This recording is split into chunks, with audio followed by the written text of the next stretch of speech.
فاطمہ کا دل ٹوٹ رہا تھا۔ وہ اپنے بیٹے کو تڑپتا دیکھ رہی تھی اور کچھ نہیں کر سکتی تھی۔ آخر کار 3 دن بعد ایک رات دیر گئے احمد نے اپنی ماں کا ہاتھ پکڑا اور کہا، امی میں تھک گیا ہوں۔ فاطمہ نے اس کا ہاتھ مضبوطی سے پکڑا اور کہا، بیٹا ہمت کرو، تم ٹھیک ہو جاؤ گے۔ لیکن احمد کی سانس دھیمی ہوتی گئی اور پھر رک گئی۔ فاطمہ کی چیخیں پورے ہسپتال میں گونجیں، احمد میرا بیٹا نہیں۔ لیکن احمد چلا گیا تھا۔ اس نے اپنی آخری سانس لے لی تھی۔ اس رات کے بعد فاطمہ کی زندگی بدل گئی۔ وہ عورت جو ہر مشکلات کا سامنا کرتی تھی ٹوٹ گئی۔ اس کے جینے کی واحد وجہ ختم ہو گئی۔ احمد کی دفن کے بعد فاطمہ اپنے چھوٹے سے کمرے میں بیٹھی رہتی۔ وہ احمد کی کتابوں کو چھوتی، اس کے کپڑوں کو سونگھتی اور روتی رہتی۔ پڑوس کی عورتیں اسے تسلی دینے آتیں، لیکن فاطمہ کا دل کبھی نہیں مانتا۔ ایک دن فاطمہ کو احمد کی ڈائری مل گئی۔ اس نے اسے کھولا تو پہلے صفحے پر احمد نے خط لکھا تھا، میری امی دنیا کی سب سے اچھی امی ہے۔ وہ میرے لیے اتنی محنت کرتی ہے۔ میں بڑا ہو کر انہیں بہت خوش رکھوں گا۔ میں ان کے لیے بڑا گھر بناؤں گا۔ میں انہیں اچھے کپڑے لا کر دوں گا۔ میں ان کے تمام دکھ دور کروں گا۔ فاطمہ کے آنسو کاغذ پر گرنے لگے۔ اس کا بیٹا کبھی اپنے خواب پورے نہیں کر سکا۔ وہ کبھی ڈاکٹر نہیں بن سکا۔ وہ کبھی اپنی ماں کو خوش نہیں رکھ سکا۔ فاطمہ نے ڈائری کے صفحے پلٹے۔ احمد نے اپنے اسکول کی باتیں لکھی تھیں، اپنے دوستوں کے بارے میں لکھا تھا اور ہر جگہ اپنی امی کا ذکر کیا تھا۔ آج اسکول میں ایک لڑکا امی کو دیکھ کر ہنس رہا تھا کہ ان کے کپڑے پرانے ہیں۔ مجھے بہت غصہ آیا، لیکن میں نے کچھ نہیں کہا۔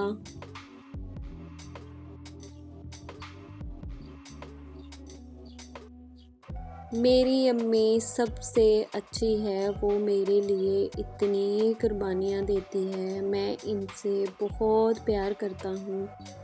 فاطمہ کا دل پھر سے ٹوٹ گیا۔ اس کے بیٹے نے کتنی تکلیف سہی، لیکن کبھی شکایت نہیں کی۔ مہینے گزرتے گئے۔ فاطمہ پھر سے کام پر جانے لگی، لیکن اب وہ پہلے والی فاطمہ نہیں رہی تھی۔ اس کی آنکھوں میں وہ چمک نہیں تھی۔ اس کی مسکراہٹ کہیں کھو گئی تھی۔ لوگ اس سے کہتے تھے، فاطمہ خدا پر بھروسہ رکھو۔ وقت سب غم دور کر دیتا ہے۔ لیکن فاطمہ جانتی تھی کہ ماں کا غم کبھی کم نہیں ہوتا۔ اولاد کی موت ماں کے سینے میں آہ بن کے ایک زخم چھوڑ جاتی ہے جو کبھی نہیں بھرتا۔ لیکن ایک دن فاطمہ احمد کی قبر پر گئی۔ وہ قبر کے پاس بیٹھ گئی اور بولنے لگی، احمد بیٹا تم کیسے ہو؟ میری زندگی تمہارے بغیر سونی ہو گئی ہے۔ صبح جب آنکھ کھلتی ہے تو تمہاری یاد آتی ہے۔ رات جب سونے جاتی ہوں تو تمہاری یاد آتی ہے۔ ہر وقت ہر پل میں بس تمہیں یاد کرتی ہوں۔ تم جانتے تھے نا میں تمہارے لیے جیتی تھی۔ تمہاری مسکراہٹ میرے لیے سب کچھ تھی۔ تمہاری خوشی میری خوشی تھی۔ اب میں کسی کے لیے کیوں جیوں؟ فاطمہ کی آواز ٹوٹ گئی، وہ زور زور سے رونے لگی۔ میں نے اتنی محبت کی۔ احمد صبح سے شام تک کام کیا، اپنے لیے کبھی کچھ نہیں خریدا، سب کچھ تمہارے لیے کیا، لیکن میں تمہیں بچا نہیں سکی۔ میں کیسی ماں ہوں جو اپنے بیٹے کو بچا نہیں سکی۔ وہ قبر پر لیٹ گئی، جیسے وہ اپنے بیٹے کو گلے لگانا چاہتی ہو۔ اس دن کے بعد فاطمہ اکثر قبرستان جاتی۔ وہ احمد کی قبر کے پاس بیٹھ کر اس سے باتیں کرتی۔ وہ اسے اپنے دن کے بارے میں بتاتی، اپنے دکھوں کے بارے میں بتاتی اور روتی رہتی۔ لوگ کہتے ہیں فاطمہ پاگل ہو گئی ہے، لیکن فاطمہ کو اس کی پرواہ نہیں تھی۔ اس کے لیے احمد اب بھی زندہ تھا، اس کے دل میں، اس کی روح میں۔ 1 سال بعد احمد کی برسی کے دن فاطمہ نے احمد کی قبر کو پھولوں سے سجایا۔ اس نے قرآن کی تلاوت کروائی اور پھر وہ اکیلی بیٹھ گئی۔ اس نے آسمان کی طرف دیکھا اور کہا، اے اللہ، میرا بیٹا کہاں ہے؟ کیا وہ خوش ہے؟ کیا اسے میری یاد آتی ہے؟ اسے میرا پیغام پہنچا دینا کہ اس کی ماں اسے بہت یاد کرتی ہے۔ اسی وقت ایک چھوٹا سا بچہ وہاں سے گزرا۔ وہ بچہ احمد کی عمر کا تھا۔ فاطمہ نے اسے دیکھا تو اس کا دل بیٹھ گیا۔ وہ بچہ بالکل احمد جیسا لگ رہا تھا۔ بچہ فاطمہ کے پاس آیا اور کہا، آنٹی، آپ کیوں رو رہی ہیں؟ فاطمہ نے اپنے آنسو پونچھے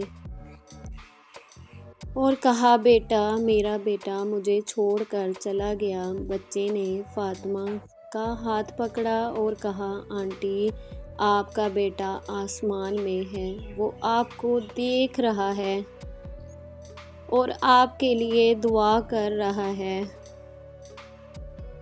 فاطمہ نے حیرت سے بچے کی طرف دیکھا۔ بچے کی معصوم آنکھوں میں اسے کچھ تسلی ملی۔ بچہ بولا، میری امی کہتی ہیں کہ جو بچہ اللہ کو پیارا ہوتا ہے وہ انہیں اپنے پاس بلا لیتے ہیں۔ آپ کا بیٹا بہت نیک ہوگا، اسی لیے اللہ نے اسے اپنے پاس بلوا لیا۔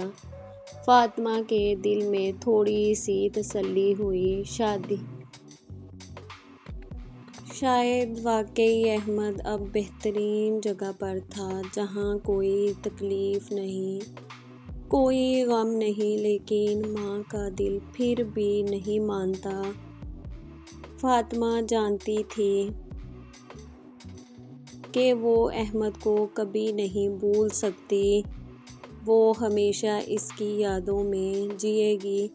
سال گزرتے گئے، فاطمہ بوڑھی ہو گئی، اس کے بال سفید ہو گئے، چہرے پر جھریاں پڑ گئیں، لیکن احمد کی یادیں اب بھی تازہ تھیں۔ آخری عمر میں جب فاطمہ بستر پر تھی تو اس کے ہونٹوں پر احمد کا نام تھا۔ اس نے آخری سانس لیتے ہوئے کہا، احمد، میں آ رہی ہوں، اب ہم ہمیشہ کے لیے ساتھ رہیں گے۔ اور فاطمہ نے آنکھیں بند کر لیں۔ قبرستان میں احمد کی قبر کے بالکل پاس فاطمہ کو دفنایا گیا۔ ماں اور بیٹا جو زندگی میں اکیلے ہو گئے تھے، اب موت میں ساتھ تھے۔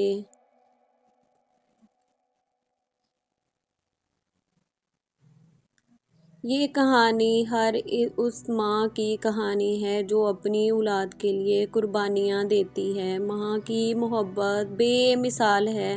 لیکن بعض اوقات قسمت ظالم ہوتی ہے۔ فاطمہ نے اپنی پوری زندگی احمد کے لیے وقف کر دی، لیکن قسمت نے اسے اپنے بیٹے سے چھین لیا۔ ماں کا درد، ماں کی قربانی، ماں کی محبت، یہ سب لفظوں میں بیان نہیں کی جا سکتی۔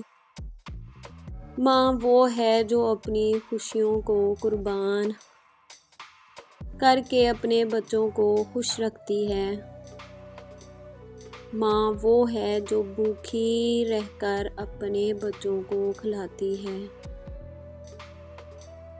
ماں وہ ہے جو اپنی تکلیفیں چھپا کر اپنے بچوں کو مسکراتی ہے، اور فاطمہ ایسی ہی تھی۔ آج تک لوگ قبرستان سے گزرتے ہیں تو وہ دو قبریں دیکھتے ہیں جو آپس میں ملی ہوئی ہیں۔ ایک پر لکھا ہے احمد ایک نیک بیٹا، اور دوسری پر لکھا ہے فاطمہ ایک عظیم ماں۔ لوگ کہتے ہیں کہ رات کو اکثر خاموشی میں سنا جاتا ہے تو ماں کی سسکیاں سنائی دیتی ہیں۔ وہ اب بھی اپنے بیٹے کو یاد کرتی ہے، کیونکہ ماں کی محبت موت سے بھی مضبوط ہوتی ہے۔ خدا کرے ہر ماں کو اس کی اولاد کی خوشیاں نصیب ہوں، اور کوئی ماں اپنی اولاد کے غم میں نہ روئے، آمین۔ آئی ہوپ آپ کو ویڈیو اچھی لگی ہوگی۔ اپنے والدین کی قدر کریں، جیتے جی ان کی قدر کریں۔ جب وہ دنیا سے چلے جاتے ہیں تو سوائے پچھتاوے کے کچھ ہاتھ نہیں آتا۔